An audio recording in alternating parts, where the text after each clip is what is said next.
Запуштена е малце работата со уредување и со урбанизација на Скопје, затоа што некои основни принципи кои беа поставени од врвни стручњаци и македонски и југословенски на времето и светски се испуштени во целата оваа транзиција, значи од осамостојувањето навака, доста од тие се напуштени или комплетно се исклучени.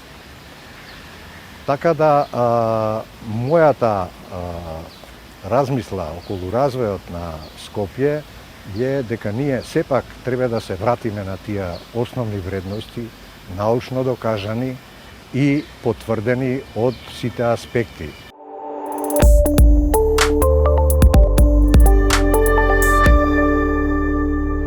Генерален урбанистички план е еден комплексен вид на планирање кој мора да ги акцептира сите чинители кои учествуваат и кои допринесуваат за развој, понатамошен развој на градот.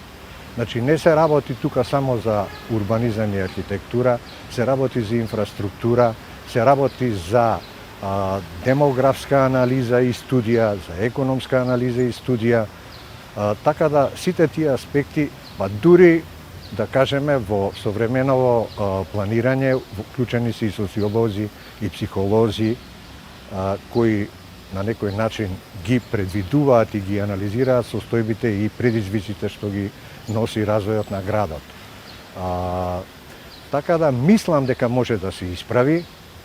Во ова време денешно на оваа технологија и техника се е можно, само потребна добра волја, потребно е почитување на струката и потребно е соодветно и правилно вложување.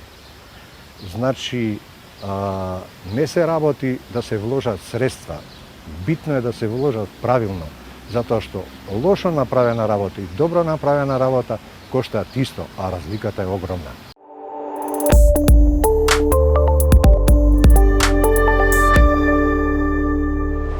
Една од нив е, да кажам, ова што е настанато со целата оваа целиот овој процес на Скопје 2014, затоа што сметав и тогаш, сметам и сега, дека тоа можеше многу подобро да се направи, дека ние во овој град, Скопје, као град на солидарноста, кој е занемарено на некој начин, дури ставено на маргините, можеше да биде град од светски маркер.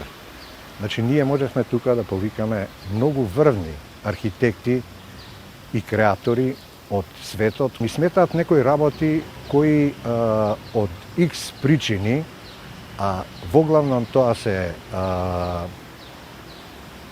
лични или да не кажам други интереси, па и партиски и така натака, ми прече што се занемарени некои основни инфраструктурални потези во градот. Као прво и најосновно, тоа е Јужен булевар. Јужен булевар требаше да биде кичма на градот, една главна саобраќајница која го поврзува Сарај со Зелениково и која требаше да обезбеди брз транспорт и која требаше да го овозможи ова за што ние сега се мачиме да воведеме некој брз саобраќај. Беше тоа се предвидено во тој проект, кој е направен на ниво на главен проект од гранит, од врвни стручњаци. Кога кажувам главен проект, значи со можност за почнување веднаш со изведба. Ова го зборувам за пред 30 години.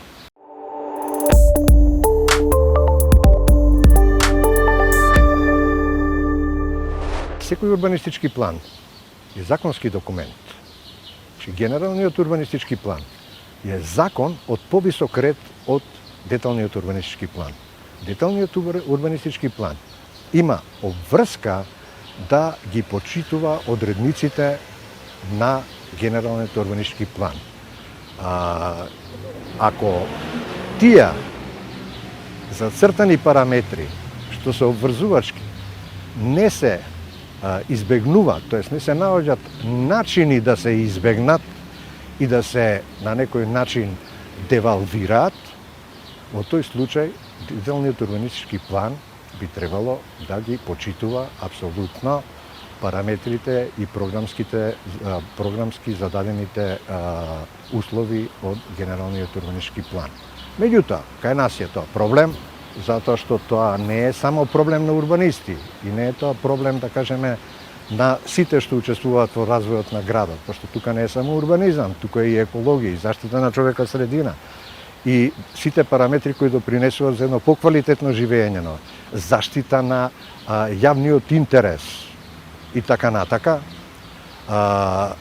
Ние мора да направиме некои системски измени во тоа. Не може градоначалниците да бидат главни урбанисти во нашава држава. Не може и нигде тоа не постои. Затоа што они се тие кои треба да ги спроведуваат плановите кои се изготвени од стручни лица. Значи, мораме да се вратиме на тоа, мораме да ја ставиме струката на прво место и мораме да ја почитуваме. Не можеме да наоѓаме закони, ние имаме добри, имаме и урбанистички планови добри. Меѓутоа, не можеме ние законите да бараме дупки во тие закони и да ги избегнуваме и пак да биде све законски.